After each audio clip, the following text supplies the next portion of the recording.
Bom, então é isso, né? Agora eu tô treinando um Shiba desde filhotinho aí, tô aqui para dividir as primeiras impressões a respeito do engajamento de treino, a respeito da personalidade, as tendências de comportamento da raça e vou te falar com base também em comparação de outros atendimentos dessa mesma raça que eu já pude fazer ao longo desses últimos 6 anos. Então se você tem um Shiba e quer entender um pouco melhor o comportamento dele, ou se você pensa em ter e quer saber melhor onde é que você tá pisando, fica comigo nesse vídeo que com certeza vai te ajudar, porque inclusive no final do vídeo eu vou te falar algumas das providências que eu recomendei para esse meu aluno do atendimento ao domicílio. Então bora lá, eu sou o Kleber Adestrador e hoje a gente vai falar sobre o Shiba, uma das raças que é conhecida como cães primitivos. E aí para o vídeo não ficar muito longo, eu vou dividir em 4 tópicos. Primeira parte eu vou falar sobre os adultos que eu conheci e atendi ao longo desses 6 anos, depois eu vou falar sobre esse Shiba, em particular, esse filhote que eu tô treinando, você vai entender por quê conforme eu for entregando o conteúdo aqui nesse vídeo. Depois eu vou te falar sobre os traços em comum, né, as coisas que você precisa ficar atento para ver se faz sentido para você ter um Shiba ou para você aprender a se relacionar melhor com o seu cachorrinho aí, se você já tem um Shiba na sua casa. E depois eu vou te passar as providências em linhas gerais, baseadas em tendências de personalidade, tendências de comportamento. Então, primeiro ponto aqui, 100% dos casos que eu vim atendendo até hoje de Shibas, de tutores de Shiba que me procuraram, era em relação à agressividade. Seja a agressividade direcionada aos tutores, aos próprios cuidadores, ou a agressividade direcionada a outros cães. Ou seja, 100% desses cães que precisaram de ajuda tinham um histórico de agressividade, alguma dificuldade de comunicação social, seja para se comunicar, seja para serem entendidos com clareza, seja para que os próprios tutores conseguissem entendê-los melhor. Um outro ponto em comum em relação a esses cães é que, normalmente, as brincadeiras são muito limitadas à mordida e eles têm pouca expressão de repertório social. Kleber, você está dizendo que os cães primitivos têm pouca expressão de repertório social, que eles não sabem se comunicar? Não é verdade. A tia da amiga da minha prima tem um Shiba que é... Mas aí tá, né? Você tá falando de um cachorro que é da prima da amiga da tua tia, né? Então vamos focar aqui na palavra de quem atende cães todos os dias, que é um pouco mais confiável do que o cachorro que é de parentesco lá longe de você e que você não convive o dia inteiro, né? E que não tem tanta base comparativa e nem tanto critério. Espera-se que quem trabalha com adestramento tem um pouco mais de critério para comparar. Então você confia em mim? Confia em mim que esse vídeo vai te ajudar. Então, retomando, 100% dos cães que, né, procuraram primeiro ajuda tinham problema de agressividade e 100% desses cães, também adultos, né, todos eles até então tinham sido adultos, tinham alguma ou muitas dificuldades em criar engajamento através de brincadeiras e, consequentemente, em relação ao toque de modo geral, tá? Cães que não gostavam ou que não gostam, né, o trabalho vem sendo feito, de serem encostados. E normalmente esse problema aparece na hora que precisa dar uma medicação, aplicar um colírio, mexer nos dentes, enfim, fazer algum exame ali de toque. Então essas duas dificuldades, elas começaram a ficar muito claras para mim a partir dessa primeira visita inicial. E aí um questionamento que sempre me veio à cabeça, porque eu sempre peguei adultos, e aí um dos questionamentos que sempre me incomodou a respeito de atender cães adultos é que é o seguinte, como será que esse adulto ficou dessa forma? Será que foi alguma carência? Será que esse cachorro já mostrava uma tendência, as pessoas foram lá e forçaram alguma coisa? E que tipo de carência esse cachorro mostrava que não foi entendida e também não foi atendida e, portanto, excedeu a capacidade desse cachorrinho de lidar com o estresse? E nessa primeira visita já ficou bem claro para mim alguns padrões que o filhote mostra e que se consolidam e se transformam em problemas quando esse cachorro chega na fase adulta. E uma das coisas que ficou muito evidente, vou te explicar aqui como é que foi a visita, né? Agora eu já comecei aqui a segunda parte, falar do filhote que eu estou atendendo. Então quando eu fui atender, Gustavo, amigo meu, Kleber, vi o teu canal, vi alguns vídeos, vi que você entende pra caramba, já dei joinha em vários vídeos, já me inscrevi no canal e também já sou assinante do clube de membros, fica a dica aí, né? Então, cara, queria entender um pouquinho melhor, queria ajuda pra lidar com o Zezinho, o Buddy, né, que tá aqui e, cara, precisa ensinar ele a fazer xixi no lugar certo, ele não para de morder, ele também faz umas coisas de latido, você vem aqui me ajudar? Eu falei, pô, bora, né, vamos lá. Então, tratei como um cliente normal, é meu amigo, mas é um cliente normal, sacou? E aí cheguei lá e esse meu amigo falou, pô, peraí que eu vou pegar ele lá no quarto. Eu falei, não, deixa o cara aí, visita inicial, né, deixa o cara aí, deixa eu observar o tempo dele, deixa eu ver como que ele escolhe vir, né, qual comportamento ele vai mostrar quando ele me vê, deixa eu entender esse cachorro, né, vamos respeitar o tempo de engajamento dele. E aconteceu uma coisa muito interessante, tipo, isso nunca tinha acontecido comigo, porque você deve saber ou deve lembrar como é que é um filhote, né, ou eles incendeiam ou eles estão dormindo, né, e pra incendiar não precisa acontecer muita coisa, basta que aconteça qualquer coisa e eles pegam fogo e não dão sossego. Aí, cara, vou comparar, né, vou comparar. Border Collie, nunca cheguei na casa de ninguém, de qualquer cachorro, mas principalmente de Border Collie, e aconteceu isso. Aconteceu o quê, Kleber? O cachorro demorou 15 minutos pra se dar conta de que eu estava na casa dele. E quando ele se deu conta, ele veio com toda a calma do mundo na sala, me olhou com com toda a cautela do mundo, pensou claramente se ele ia se aproximar de mim, né? Quase dá pra ver um balãozinho na cabeça dele. Será que eu chego perto dessa criatura aí que eu não sei quem é? Né? E aí, por fim, escolheu, deve ter demorado uns 15 segundos, que no tempo de um filhote é uma eternidade, para decidir se aproximar. Quando se aproximou, veio com cautela até chegar perto das minhas pernas, e quando ele chegou perto das minhas pernas, ele começou a me pular para me morder. E o que o Kleber faz, adestrador, encolhe as mãos e fica olhando pro cachorro. E fica esperando ele parar de tentar morder as minhas mãos. Isso foi uma coisa muito interessante também que nunca tinha acontecido, porque ele persistiu por no máximo 1 minuto. Eu não fiquei cronometrando, mas não passou de 1 minuto tentando me pular e me morder. E como ele não teve sucesso em morder a minha mão, ele logo deu as costas e foi se cuidar de outra coisa na vida dele. Isso é muito interessante de observar, porque quando a gente compara raças, mas principalmente quando se compara individualidade, esse tempo que o cara demora para se ligar que chegou uma pessoa que tá falando alto, que sou eu que falo alto, que tá gesticulando, né, que tem um cheiro diferente das pessoas da casa, que tem entonação de voz diferente das pessoas da casa, que tem uma aproximação, uma abordagem diferente do que ele tá habituado, né, com as visitas que essa pessoa já tinha recebido. Então, essas coisas que acontecem, elas dizem muito sobre o comportamento, sobre as tendências de comportamento de um filhote. E aí acontecem algumas coisas bem interessantes quando a gente começa a entender. Por que um cachorro se torna um adulto que aparentemente gosta de carinho e de repente começa a morder? Por que um cachorro que aparentemente é tranquilo com outros cães, de repente começa a atacar outros cães na rua? Exatamente porque esse possível traço de personalidade, né, quando a gente fala de personalidade, a gente está falando de um processo em transformação, em construção e transformação. Nada é no mundo do cachorro até aproximadamente 1 ano e meio, 2 anos, que é quando se consolidam as experiências emocionais e cognitivas. Tudo está se formando. Então alguma coisa aconteceu com esse cachorro que se tornou agressivo, que basicamente dialoga com o tempo de resposta dele diante de novos estímulos. Deu pra entender o que eu quero dizer aqui? Qual que é a ideia então? Normalmente você chega na casa de quem tem um Border Collie, bicho, o cachorro se mija, te pula,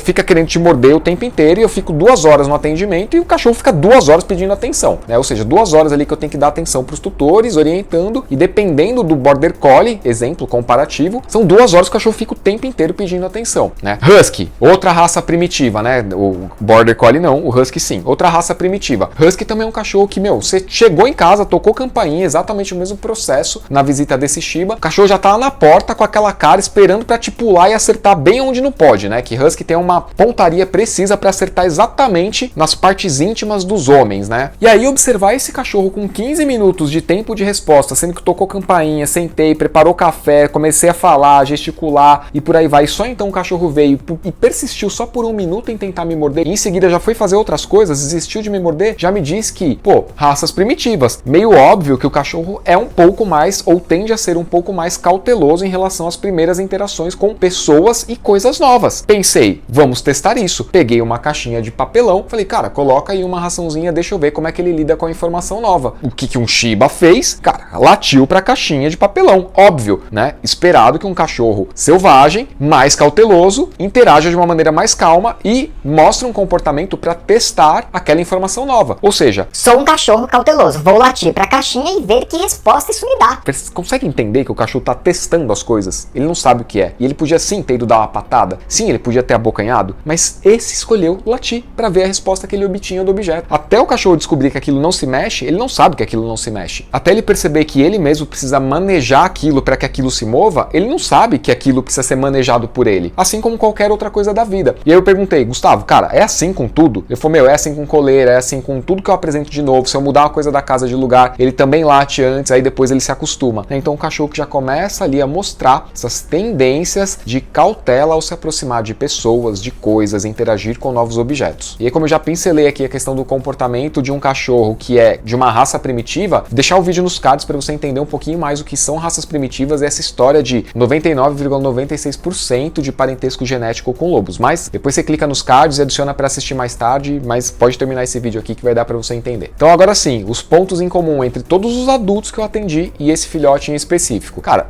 olha só esse comportamento dele me observar e depois vem me pular e persistir em morder por no máximo 1 minuto. O que isso diz? Como eu falei, a questão da cautela. Observar bem a situação, observar bem o que é que está acontecendo antes de tomar uma decisão, né? Isso tende a preservar a vida, concordemos, né? Um pouquinho de dúvida nunca fez mal a ninguém. Quando finalmente decidiu interagir, optou por interagir da forma como já interage com os tutores. Tentou por no máximo 1 minuto, não obteve a mesma resposta, logo foi fazer outra coisa. Ou seja, é um cachorro que está dizendo, cara, eu sei fazer determinadas coisas, se eu não conseguir o resultado, falo, também tá tudo bem na minha vida. Eu vou fazer outra coisa. O que eu não consigo é ficar sem fazer nada. Espera-se que um filhote não seja exatamente tranquilo, né? Então até aqui, tudo de acordo com o roteiro. E aqui que tá um ponto interessante, né? Como é que se cria um cachorro que gosta de morder pessoas, seja para brincar, seja por agressividade, né? Por medo. Cria-se um cachorro dessa forma, a partir do momento que esse cachorro se aproxima, tenta te morder, e aí você empolgadona, fala: ai, um Shiba, que lindo! E vai botando as mãozonas nele enquanto ele tá tentando te morder.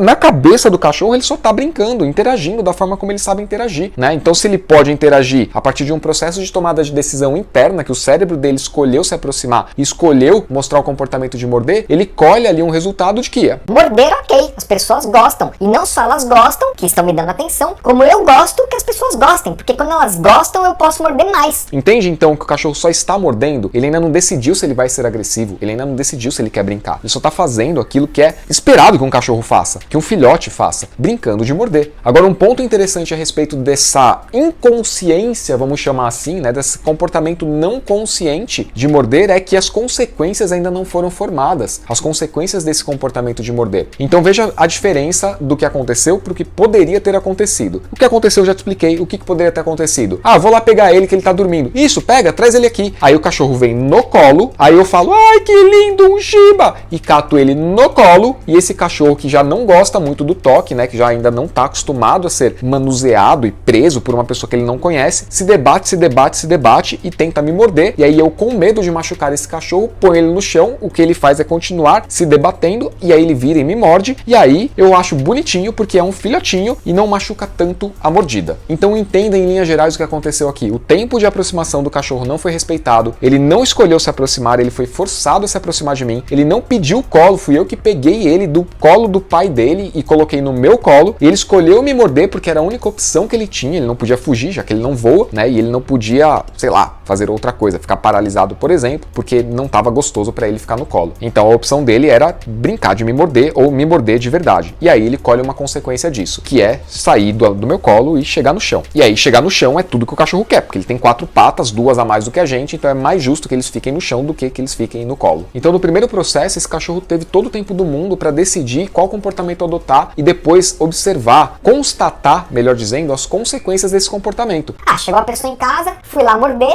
não aconteceu nada, que se dane. Então nem fede nem cheira quando chega a gente em casa. Ou então, no segundo cenário. Pô, tava dormindo, apareceu uma pessoa estranha, já fui no colo dela, aí me pegou de um jeito estranho que eu não tô acostumado. De alguma forma eu caí no chão e comecei a morder essa pessoa e deu tudo certo na minha vida. Entende que é um processo que a gente fala em palavras, mas emocionalmente o cérebro constrói isso sem que a gente precise explicar em palavras? Então, o exemplo da caixinha. Colocou a caixinha e ele começou a latir. Começou a latir, o que a gente fez? Tirou a caixinha. Meu, não precisa continuar latindo pra caixinha, sacou? Você tá com medo? Beleza. É assim que você interage de primeira, mas o latido não é uma coisa que a gente quer por aqui. Então, se você puder não latir, vai ser melhor. Como é que a gente ensina o cachorro a não ficar latindo? Você tira do ambiente o recurso que provocou o latido. Simples dessa forma. Depois você tenta de novo. No momento em que você consegue parear com alguma coisa positiva, né? Ele mostra esse comportamento de latir, de filhote, já pra coleira. A coleira apareceu, já começou a fugir, se esconder, né? Não propriamente se esconder em buracos, mas começou a mostrar: não quero que isso se aproxime de mim, não sei o que é. O que é um processo comum de muitos cães, diga-se de passagem. Então você vê que com base em algumas poucas coisas que eu tô trazendo nesse vídeo, não dá pra eu te trazer aqui em 10, 15 minutos ou 20, não sei quanto tempo vai ter esse vídeo, 2 horas de atendimento. Mas alguns elementos que saltaram mais aos olhos eu consigo te trazer aqui, e você vê que com esses elementos já dá pra ter uma ideia de onde se erra no treino de um Shiba, né? E um outro ponto muito interessante é, tudo que é aversivo para raças primitivas tende a ter um potencial muito mais aversivo do que para as raças mais domesticadas, ou seja, as raças que não são primitivas, né? Então, observar aqui como esse cachorro lida com a aproximação de uma coleira, como esse cachorro lida com a coleira no corpo dele, né? Porque se ele diz, através de comportamento, que aquilo é aversivo, aquilo não é simplesmente aversivo, aquilo é extremamente aversivo para um cão de uma raça primitiva, né? Então, entender essas sutilezas, entender essas nuances é o que vai diferenciar o sucesso no treino de um Shiba do fracasso no treino desse mesmo cachorro. Então, por fim, vamos para a parte das providências, né? O que eu recomendei pro Gustavo, esse meu amigo? Falei, cara, tudo que você vai fazer com esse cachorro, você tem que primeiro ter muita cautela, você tem que buscar ser mais cauteloso do que ele. Você tem que entender que é o teu primeiro cachorro e que você tá aprendendo um monte de coisas novas junto com ele. Então, se você tá aprendendo um monte de coisas junto com ele, é melhor que você, no comando da situação, né, como responsável por colocar esse cachorro em novos ambientes, apresentar esse cachorro para novas pessoas, enfim, responsável por tudo o que acontece na vida desse cachorro,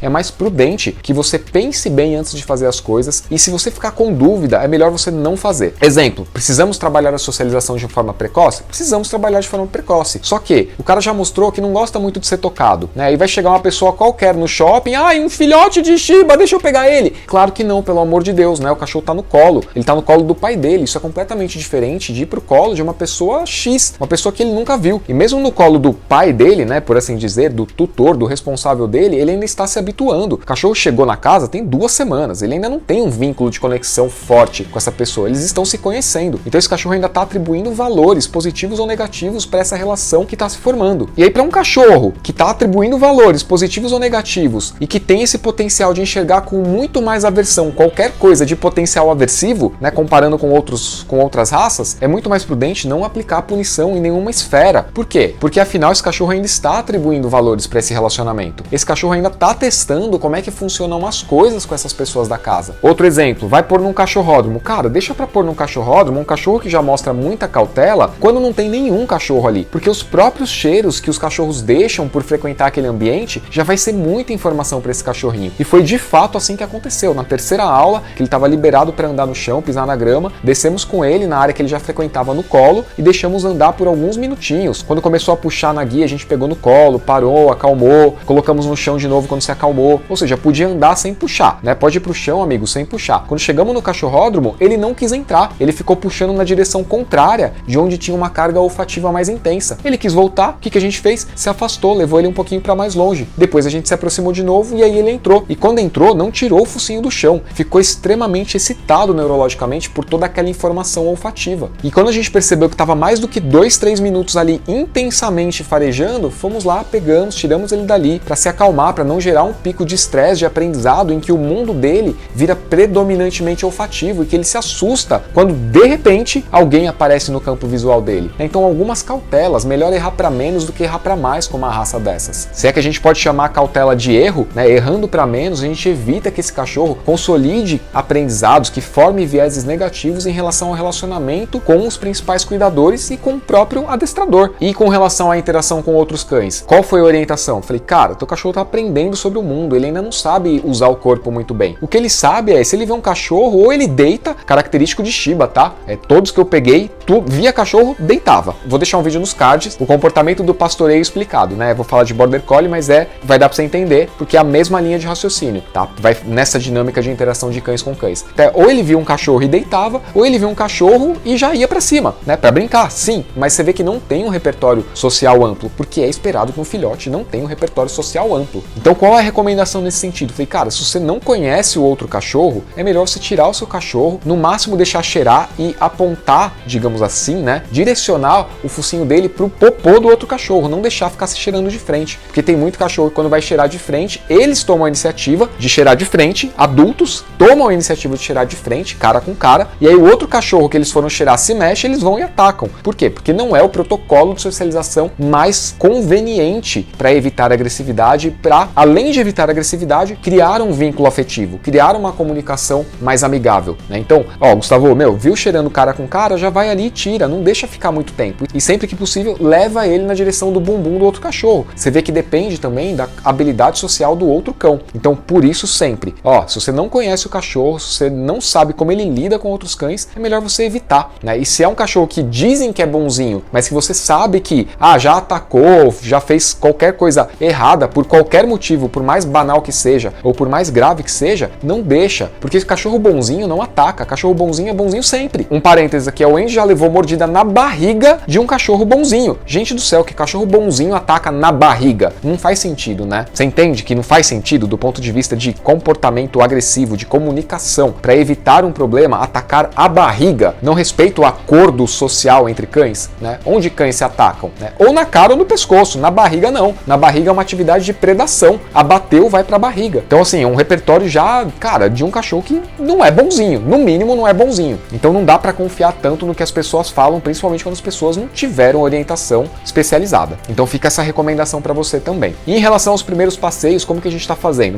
Passeio alternado, um pouco no colo, um pouco no chão, um pouco no colo, um pouco no chão. Começou a puxar, pega no colo, anda um pouco, espera acalmar, trabalha bastante a parte de massagem, que esse cachorro precisa, sim, aceitar bem o toque, isso precisa ser feito de uma maneira positiva, planejada e gradual, não é para pegar e forçar o cachorro ao toque, mas o toque em relação aos tutores tutores, aceitar o toque dos tutores é uma parte importante do processo de confiança, do processo de formação de vínculo afetivo. Como é que você vai acalmar um cachorro na mesa do veterinário se ele não se permite ser tocado por você? Então entende que é importante. Ah, o meu cachorro não gosta. A maioria dos filhotes não quer. Não é que não gosta. A maioria dos filhotes, quando tocados, já vira para morder, porque eles, na cabeça de um filhote, toque é sinônimo de brincadeira. E brincadeira para filhote é brincar de morder. Agora, um último ponto em relação às providências e em relação ao comportamento observado é o tempo que esse cachorrinho demora para afirmar a percepção dele. Ou seja, apareceu uma coleira, ele não quer pôr. Colocamos no colo para fazer o primeiro passeio, ele não queria ir. Apresentamos a caixinha, latiu para a caixinha. Apresentou um brinquedo interativo com a ração, latiu para o brinquedo, não quis o brinquedo. Porém, na segunda experiência já começou a gostar. Na terceira experiência já estava claro, ele quer aquilo, né? Então ele já começou a identificar. Então você entenda que respeitar o tempo do cachorro é um processo super importante e fundamental para todos os cães, mas principalmente para essas raças primitivas. E não interessa que o cachorro é mais pilhado ou mais calmo, né? Vamos pegar um Husky que é mais pilhado, comparar com um Shiba que tende a ser um pouco mais calmo. O que interessa é o tempo que esse cachorro precisa para entender e atribuir um valor para essa experiência. E se você está com dúvida nesse momento, é normal que você tenha dúvida. Não é fácil mesmo. Por mais que a gente tente explicar, por mais que eu busque trazer conteúdos complementares aqui no YouTube, não é à toa que existe uma profissão chamada adestrador. É porque existe muita coisa para estudar e para aprender mesmo. Então, se você tem dúvida, busca ajuda. Tá com dúvida sobre o seu Shiba? Entendeu aqui alguns pontos que não foram construídos com ele, a questão do toque, que não foi feita da maneira adequada e ele veio a desenvolver agressividade, a questão da comunicação social com outros cães, que ele foi ali submetido, digamos assim, a uma experiência mais intensa com diversos cães e o único comportamento possível dele era agressividade, né? Na cabeça dele ele só estava brincando. E depois isso se tornou agressividade, você começa a entender um pouquinho melhor, busca ajuda, né? Não existe isso de raças primitivas não aceitam o treino. Raças primitivas não aceitam o treino punitivo, porque como eu expliquei, cães de raças primitivas sentem uma aversão com maior intensidade do que os outros cães de modo geral. Agora, com treino positivo se treina até galinha, se treina peixe, golfinho, baleia, falcão, águia. Dá para treinar tudo que é vivo com treino positivo. Então um Shiba também consegue, assim como lobos também conseguem lidar bem com treino positivo. Agora, com treino punitivo, realmente o lobo não vai bem, o Shiba também não vai, o Husky também não vai e outras raças primitivas também não vão, assim como qualquer outro bicho selvagem não vai lidar bem com o treino punitivo. E aí só lembrando, né, que tem um vídeo nos cards para você entender a questão da proximidade genética de 99,96% que os cães têm com lobos. Qual que é a diferença então entre um lobo e um cachorro e como que uma raça primitiva é mais próxima de lobos? Vamos entender isso, vou deixar o vídeo aqui nos cards para você. Conseguiu entender um pouquinho melhor a raça Shiba? Fez sentido para você esse vídeo? Consegue identificar alguns comportamentos aí que você talvez estivesse observando no seu cachorro e não conseguia entender? Agora ficou mais claro? Se você curtiu o vídeo, fez sentido para você, te ajudou de alguma forma, se inscreve no canal. É a coisa mais importante que você pode fazer aqui, mais do que comentar, mais do que dar o joinha, é se inscrever no canal. Então é isso, um abraço e a gente se vê aí no próximo vídeo. Até mais.